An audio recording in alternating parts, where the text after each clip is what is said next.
Hello, everyone, and welcome to Common Time Podcast, where we bring you world-class professional development for music educators straight to your phone. I'm David Clemmer. And I'm John Pasquale. And we are your hosts and fellow music educators. In each episode, we will interview a guest who is an expert in their field, here to provide us insight, strategies, and inspiration to help you elevate your ensemble. Today's guest is Dr. Scott Boerma from Western Michigan University. Welcome, Scott. Thanks so much for being with us. Thanks. Great to see you guys. I'm anxious to talk to you. Absolutely. So Dr. Boerma is the Director of Bands and Professor of Music at Western Michigan University and previously served as the University of Michigan Associate Director of Bands and Director of the Michigan Marching Band, which is also the position that my co-host, Dr. Pasquale, now holds.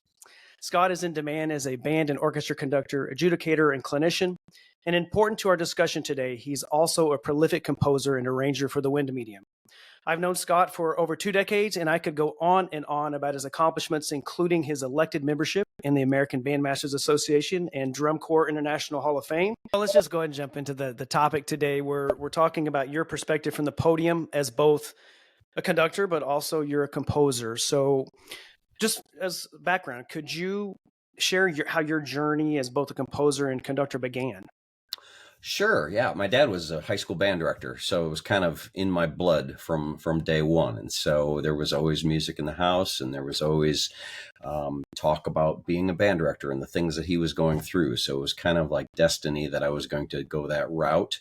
My whole goal in life was to be a high school band director like my dad, and clearly I failed miserably because I'm went on to do the university thing. Just that's a whole other story. But as long as I can remember, I was just really fascinated. We had an upright piano in the house, and I was just always fascinated with just making different sounds on the piano. And my dad taught me some simple chords to some simple tunes, and I just really just kind of enjoyed figuring out why chords work together and sounds worked together. And I had some old manuscript paper that I would just jot some things down. And I still have a sheet of manuscript paper from, I don't know, I was probably 5 years old or something. It's this cheesy, terrible little tune called the Echo Song. And, it had one thing and it played it again softer, And, I don't know. I just have always been fascinated with the way notes work together to make sounds and progressions of sounds.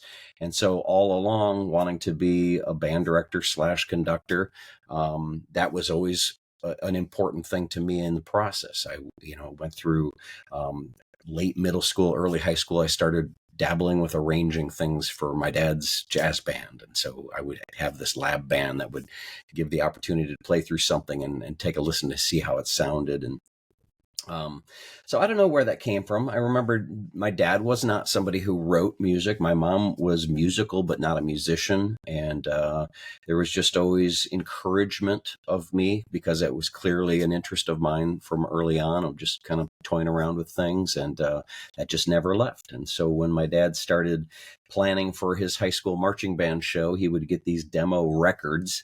And from the publishing companies, he'd be listening to all these arrangements and deciding what to do with his fall shows. And I just was really intrigued at that. And there were certain arrangements that I really enjoyed. And then he'd be picking pieces to do with his concert bands and the same kind of thing. I was always fascinated by the difference of sounds. And so I think that just kind of rubbed off on me. That it was just something that was kind of destined to be a part of my life. I'm glad you stuck with it. Yeah, me too. So, Scott, do you find that understanding the compositional process helps a connection to music more deeply as a conductor? Oh, yeah. I absolutely. I mean, I certainly, when I start delving into preparing for rehearsals and performances, that compositional part of my world always clicks in, and I'm certainly always looking for the various devices that the composer's using, and thinking about how it all works, and how my job is to kind of realize it. And so I think it's kind of a constant back and forth communication. Yeah, that's so interesting. So when you approach a new piece of music, in what ways would you say that compositional mindset would alter your approach to score study as compared to someone like myself who's not a composer? Yeah, I don't know if it's different, but I do know that, when I'm pretty good at audiating. I'm pretty good at seeing something and kind of hearing, not necessarily the exact pitches. I don't have perfect pitch or anything like that, but I've spent so much time just playing with different sounds and organizing different sounds that when I see it, I kind of know what it's going to be. I know what the color of it's going to be, whether I know the intricacies of the harmonies. But I can immediately recognize the melody, the counter melodies, all the various parts of a composition come to me pretty quickly. So I'm able to kind of just internalize what I'm seeing and what it's probably going to sound like. And I try as much as I can to take the time and process those kind of things before I start listening to recordings and being informed by other interpretations of it, because I just want to I want to again internalize it and then try to realize it in my personal way as an interpreter. And so I just the again just getting a feel for the orchestration and how who's playing and the thinness or the thickness and all the things that are going to go into creating the journey that a piece goes on. I think is directly related to the amount of hours that I spend kind of messing with chords and messing with form and Right. navigating through melodies and counter melodies and all those. And I think that it's really obvious. I mean, there's the Scott Boerma compositional voice. I can tell you're a music anywhere. And for our listeners, there's no better arranger of music than Scott Boerma. I think that, Scott, your stuff is genius in terms of how you understand harmony, combination of instruments. Your writing for the middle voices is unparalleled. That is, I mean, something that I wish every arranger would study from you. It's just so good. So just to coincide with that, and then just to piggyback off of the previous question, how does your experience as a composer shape or influence your aural perception during the rehearsal process and as and also in performance as a conductor? Yeah. I think one thing that all of my time as a composer, as an arranger, gets me is I have a constant. I don't know if you can hear my dog barking in the background. That's all good. Hopefully, Amy will into that in a moment. But I like you, most likely, we always have music going through our head. There's always some music happening, and I probably because composition is such a big part of my life. I'm not just hearing the music. I'm thinking about the exact pitches, exact intervals of melodies. And I can't just sing through something in my head without seeing the intervals. And I can't just hear something in my head without thinking about what was that chord? And, ooh, I love that moment. What was that? And then I have to, so it's like, to the point of it drives me a little crazy when I'm trying to sleep at night and I can't just allow the music to soothe me to sleep. I'm analyzing constantly. And so when I'm studying a score, those kind of my kind of obsessive nature with those kind of details certainly comes into play, and how it's my job to relate that to my students, to the musicians in front of me. It allows me to sing melodies very quickly and be able to sing in tune, sing the actual intervals and things like that. So I think it helps me help them get to the answers faster from a performance standpoint in that regard.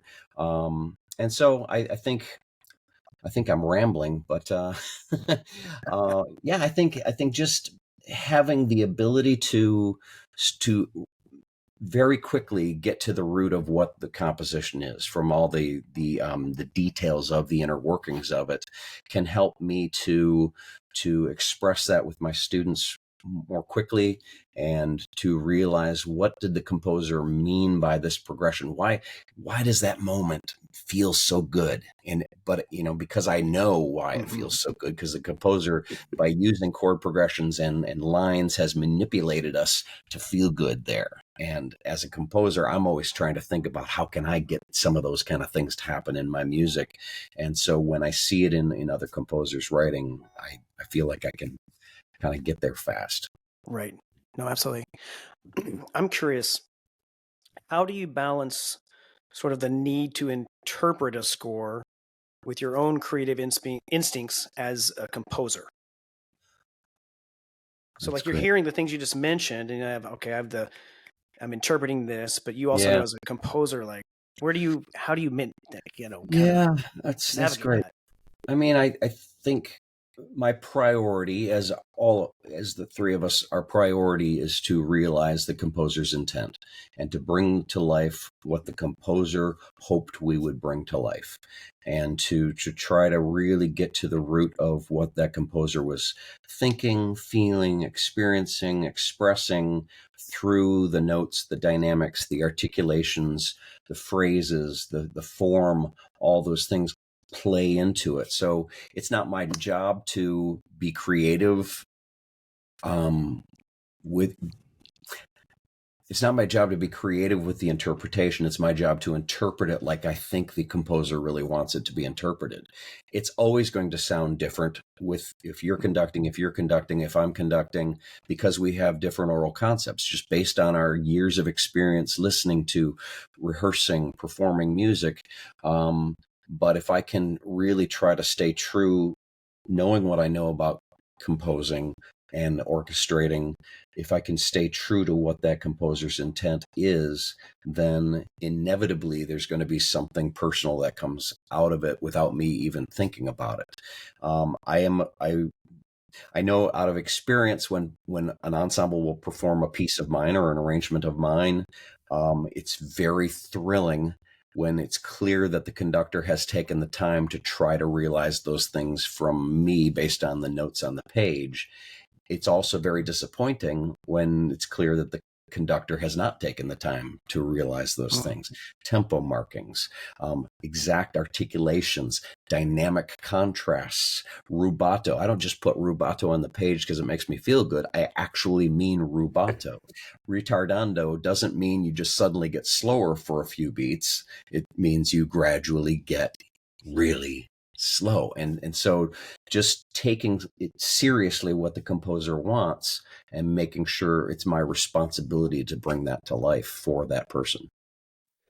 So then, Scott, just to kind of follow up on that, in terms of maintaining integrity of a composer's work, there's a balance there, or perhaps how do you feel about this? Is there a balance, and if so, how do you realize the interpretation of the individual conductor putting their spin on the work that they're interpreting, but there has to be integrity of the composer's work. So how do you suggest that conductors like all of us go about that?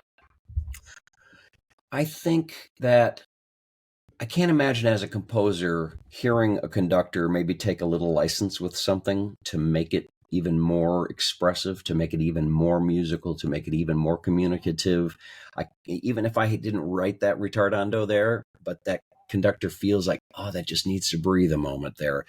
That's a thrilling thing that the conductor cares enough to try to bring something out that maybe wasn't, the minutia of the markings that you put in there.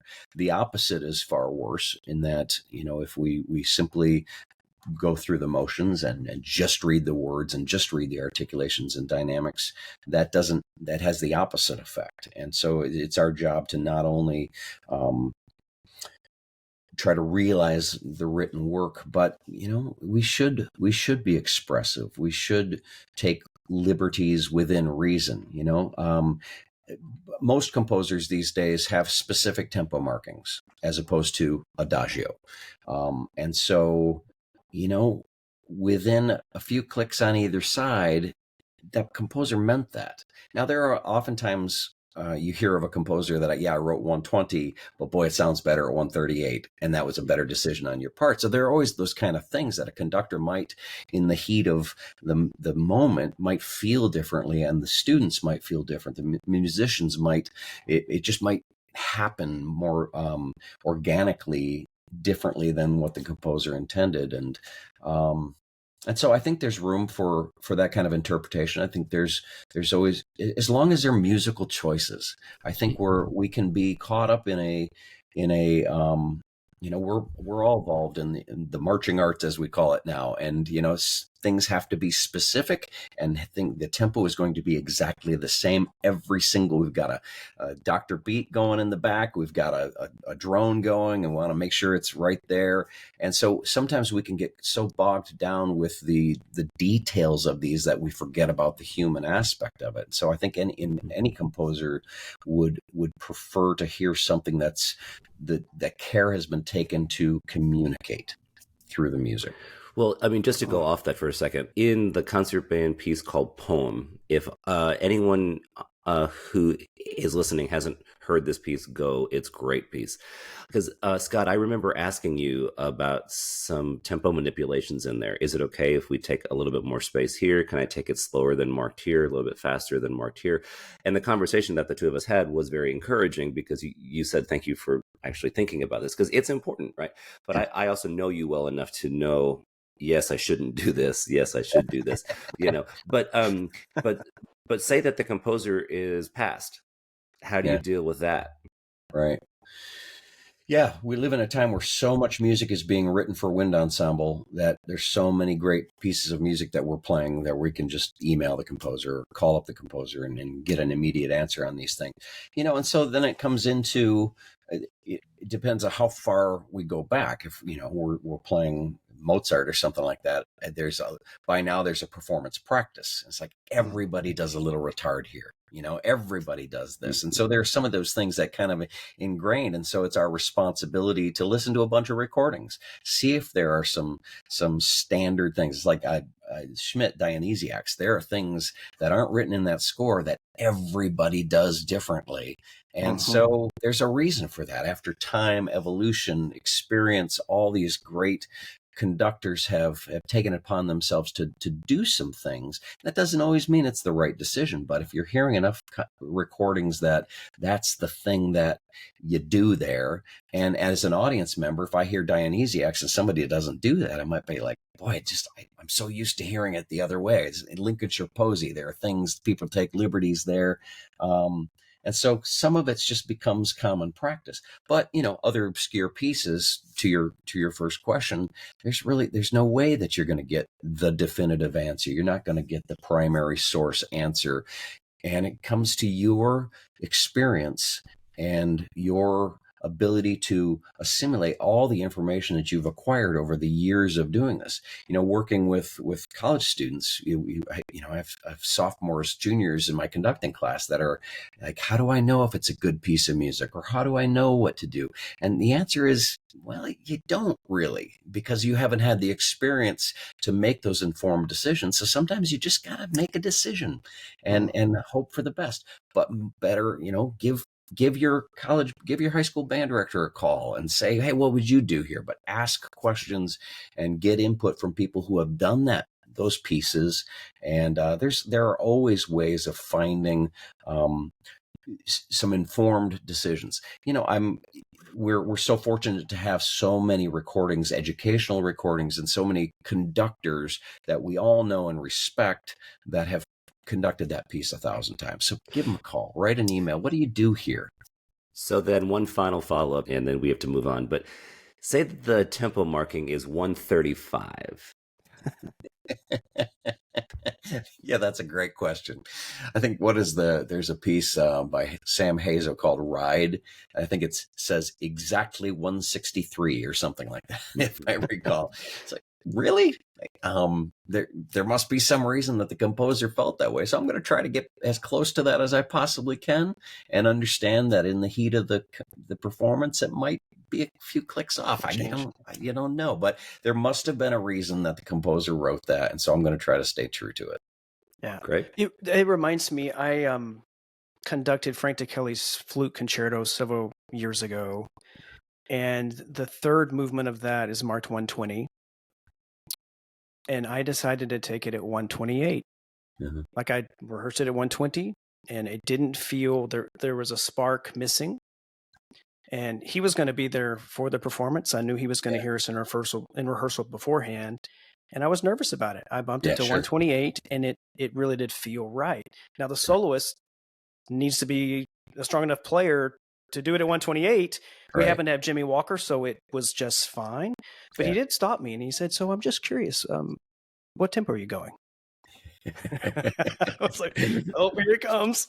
I said, "We're at 128, and I just felt like everything gelled at that tempo." Huh. And he goes, "I totally agree with you. Yeah.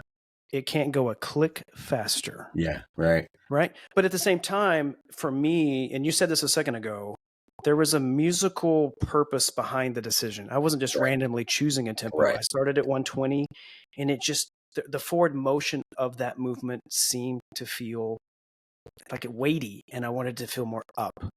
And But the bumping fact the that tempo, you knew that you were taking that liberty, it wasn't something that you just allowed to happen. You made Right. a decision based on your information that you were given, and there was a reason behind it other than just conducting it and not caring about what the composer said. Or on the absolutely. other And side, thankfully, Kelly was okay with it. Right. I mean, but on the other side too, though, Zoom, someone plays Zoom at 168 because they can't play it at the marked tempo.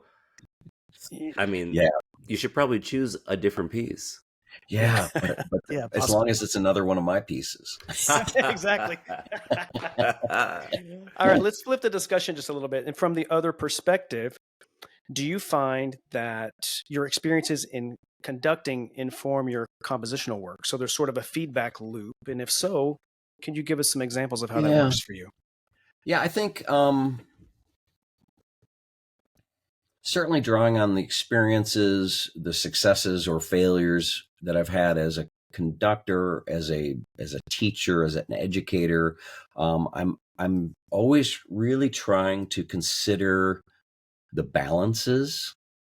I would like that no matter who's conducting this, I've orchestrated it in a way that the balances are going to work without requiring you to do magic and beef this up and tone this down. Kelly was one of the first composers, speaking of Kelly, that I noticed as a young high school band director that would have forte in one part and piano in another part, and purposely balanced it for us. Right. And I was really struck by that. And older pieces, and I think more and more people do that these days, but older pieces, you'll see forte, and it's up to you as the interpreter, as the teacher, to balance it accordingly so everything works. And that doesn't always happen. It just depends on who's conducting, who's teaching it, whether those things, the care is taken to do that. So I really try in my orchestrations to solve those problems as much as possible. I also consider the specific notation that informs the conductor of the desired strong beats within the measures. I might choose, if I'm going to be in 5/4, if it feels like it's in 5/4, but it's really 1/2, 1/2, 3. I might make a decision to do 2/4 plus 3/4 if it was that important to me, to make sure that the stress happened in this particular place. And I try to my articulations, I probably go overboard with them. I'm very meticulous with the exact articulations to, again, make it so nobody has to work too hard. It's right there. That's what I'm hearing. If you don't do this slur here, if you don't do this articulation here, it's not the right thing that's in my mind as a composer. So I try to be really specific about what I'm imagining. So hopefully it'll come to fruition. And I think just I want to make sure harmonically I'm choosing key centers. These are kind of technical things. They kind of not, I'm getting, it's more the orchestrator in me, I think, that really is informed by my conductor than the composer in me. The ideas, the melodies, the harmonies, they're going to be what they're going to be. And so, whatever I'm hearing, whatever I'm imagining, now it's my job to orchestrate it in a way that allows the conductor and the ensemble to realize those thoughts that are in my head by the specific nature of the orchestration. So then, Scott, what are some of the biggest challenges that you face when you switch between the roles of a conductor and a composer? And then specifically, how do you navigate those? I don't really think I think about it. I think it's just kind of, we're all a product of so many experiences. Again, we all come from varied backgrounds and interests that feed into what we are in front of an ensemble. And so I don't know that it is something that comes to mind or that I really consider. I am who I am. I hear what I hear. I interpret what I see. Um, and I've got an oral concept of what I want it to be in my head. And then, sometimes it doesn't always get there. And sometimes, when I was taught how to conduct back in a couple of years ago, I was taught to navigate. I was taught that this is 4/4, this is 3/4, this is 2/4, this is 6/8.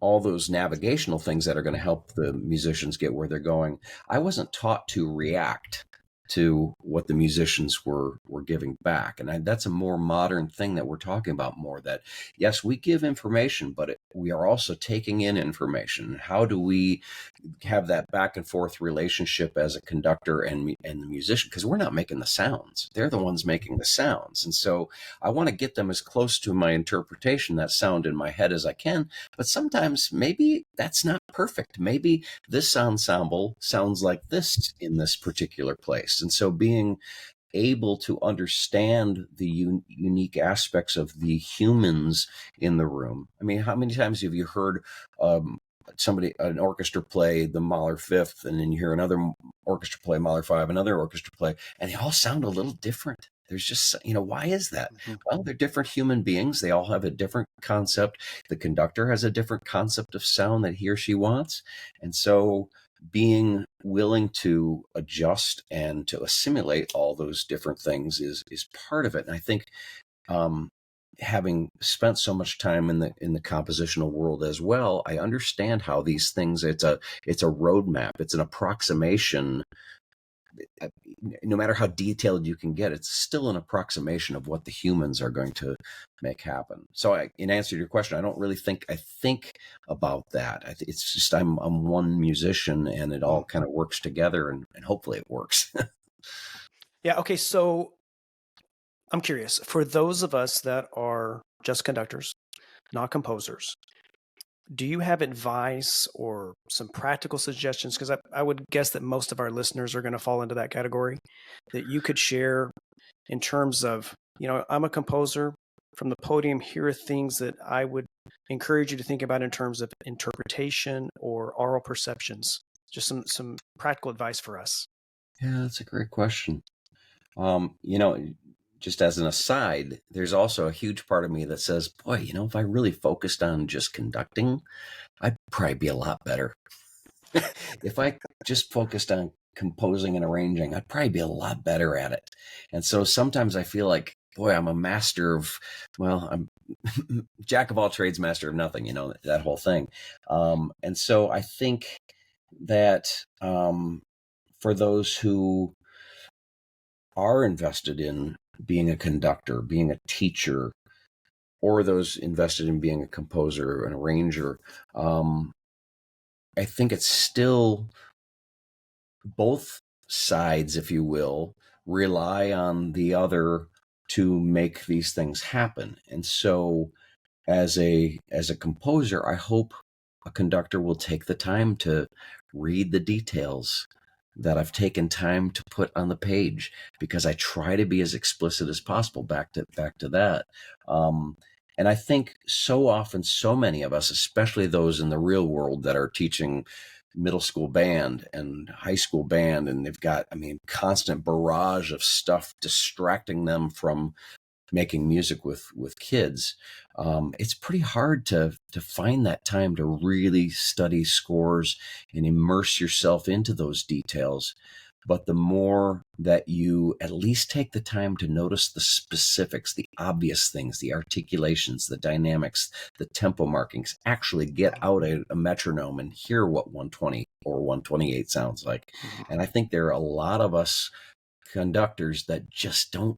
We say we don't have the time, but just a few minutes to go through and mark some of these specifics and notice these kinds of things are going to really realize a composer's intent more than just kind of winging it and just kind of trusting that your students are just going to do it because it's written on the page. Well, we all know students have a lot of information flying by, and they're thinking about the right notes and the right rhythms. They're not as much thinking about the difference between piano and fortissimo.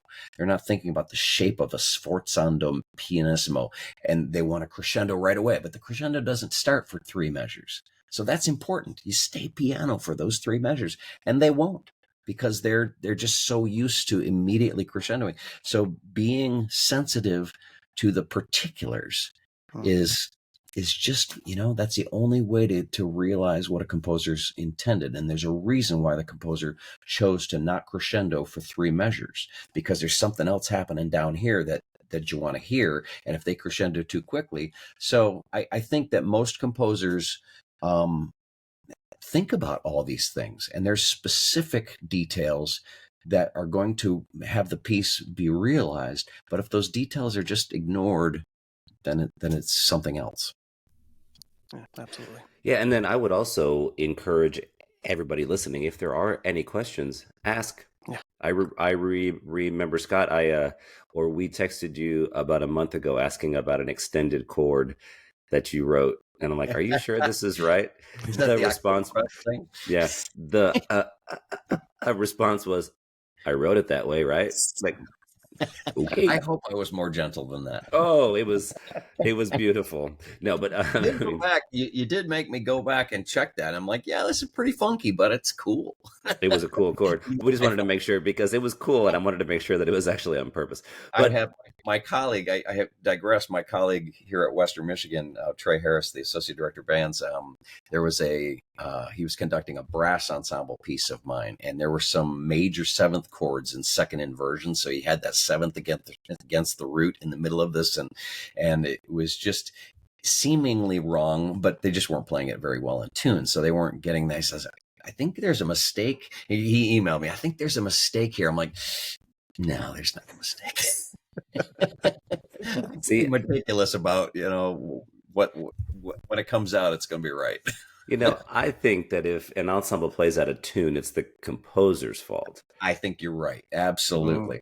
Yeah, definitely. So from here on out. Yeah, I'll tell you, the band key, love it. So the key, I'm going to play the scale. All right. So transitioning, we asked this of all of our guests. Is there a book or books that have particularly inspired you in your musical or educational journey? I mean, people read those things. I've heard of podcasts now. I mean, I've got books all around me. Most of them I haven't read. Like the trombone behind you. Yeah, right. Yeah, I don't play that anymore. It just looks pretty. I remember when I used to play that a lot.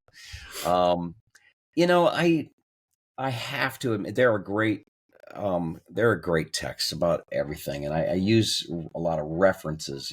People's compilations of great wind ensemble rep or a great chamber music rep, and those kind of things I use more than anything. The Kennan orchestration book is something that impacted me. Rimsky-Korsakov years ago. Some things I learned in that about orchestration I still think about today. But I have to admit, most of the things that I've learned have been from other humans, just listening and watching and talking and asking. And because everybody assimilates all those great writings, and they become a part of everybody, and everybody's got a different interpretation of it. So I think I'm just a student of my colleagues like you, and the conversations and the experiences that we take in. So yeah, I'm a bad one to ask about that. Well, that's a great advice though, because we're putting together a book list for our listeners, and I hear things that our colleagues have been using, but there is something to be said for being in other people's rehearsals and listening and hearing, and why did they say that? What were they hearing? And I wish that I had done more of that when I was first starting.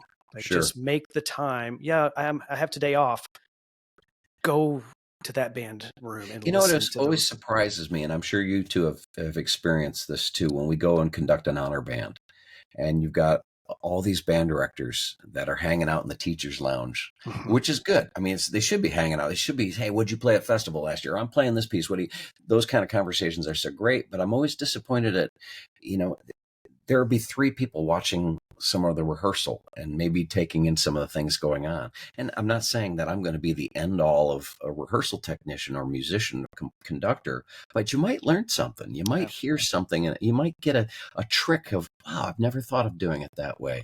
You know, those kind of things of just immersing yourself in the opportunities to witness other people who are good at what they do, and learning from that. And I think back to my dad being a band director, and you know, I lived with this person that was his life. He was constantly rehearsing an ensemble. I learned so much out of that I wasn't even thinking about that. I learned it's just by osmosis. You know, the composing, arranging thing, back to the demo records that he would get in the summer planning out his marching band shows. You know, I'd listen to these things, and again, I'd hear this cool arrival or a modulation or something, and I didn't know what it was, but I just thought it was cool. And so when he got that score, I would take a look at it, and how did that happen, and why was that so cool? I see. You know, and it's the same thing with watching people rehearse and listening to ensembles. We had the Kalamazoo Symphony Orchestra occasionally has open rehearsals where our students can go and watch the rehearsals. And I'm like, you guys need to get in there. You need to check this out. And be a part of these opportunities. They don't, it's not all something that you're learning. Most of the things aren't something you learn in class. My basic theory classes that I had as an undergrad, the voice leadings, just the way chords resolve and things like that, I use that every day today. And so there are things that you do learn in those situations, but the big picture techniques and ideas come from just taking it in with people that you respect. Absolutely. Scott, we have two final questions for you. The first one is perhaps the most important question of our discussion, and it is to clarify for our listeners and really the world. Did you or did you not compose the world famous Filet-O-Fish jingle? I saw that coming a mile away. We had to include it. Do you want me to tell that story? Please do. So years ago, I happened to be on a treadmill. Don't take that for being that I spend a lot of time working out. If you could see below the waist, you'd know that was true. But I was on the treadmill, and I got this random call, unidentified, and happened to be a guy I went to college with years before. And he said, hey, how are you doing? What are you up to? Blah, blah, blah. I said, you know, the reason I actually called is you might want to take a look at your Wikipedia page, because I think it's been hacked. And I'm like, what Wikipedia page? I did not build a Wikipedia page for me. And apparently some piece of mine was played at a WASB conference, and all the pieces that are the composers that were featured there, somebody made a Wikipedia page for each of these composers. So I didn't even know it there. So I went in there and find it. It's just like this silly stuff. And at one point it says, and of course he's best known for composing Give Me That Filet-O-Fish. And it was brilliant. I mean, whoever to this site was hilarious. But no, unfortunately, I did not write that great work of art. Maybe one day. It's a good That story. story is brilliant. And has gotten a lot of mileage, I admit. We're keeping it going. Yeah, good. All right, Scott. So before we kind of wrap up, our final question. I didn't know there was going to be a test. Right? What is your favorite time signature? It's funny when I'm seeing the scenes of your podcast, I'm like, really? Is that all they talk about for an hour? That's it. Yeah. You know, it'd be really sexy if I said like 13-8. But no, it would be. I haven't thought about it. I should have thought about an answer to this, right? For Common Time Podcast. I think, to be honest with you, I feel like I, as a conductor, can be most expressive in 4/4. Because common time. There's a common time. There's a lot of when you're doing 7/8, it's like it's just like you've got to be right. You're subdividing. There's things are flying around. But when you're in 4/4, there's a world of motion that can happen between each beat, a world of shape. There's time in between. You're not just going out here. You're going here. You're going here. So 4/4. I'm okay with it. Totally. We love that answer. We're always okay with comment time. It's perfect. Indeed. Hey, Scott, thanks so much for being here with us today. We are so appreciative of your time. My pleasure. It's great to see you guys. Awesome. That takes care of it for today, everyone. Okay, everyone, that's a wrap for this episode of Common Time Podcast. We hope you gained some valuable insights and inspiration to take back to your ensemble. New episodes of Common Time Podcast drop every Monday. We hope you enjoyed the show. Please take a moment to leave us a rating or review on your favorite podcast platform. It really helps us reach more music educators just like you. And a special thanks to our wives, Jessica and Theresa, for keeping us organized enough to make this happen. Also, don't forget to follow us on your favorite social media platforms at Common Time Podcasts for updates, behind-the-scenes content, and more. Thanks for tuning in, and we'll catch you in the next episode. Keep making music and keep making a difference.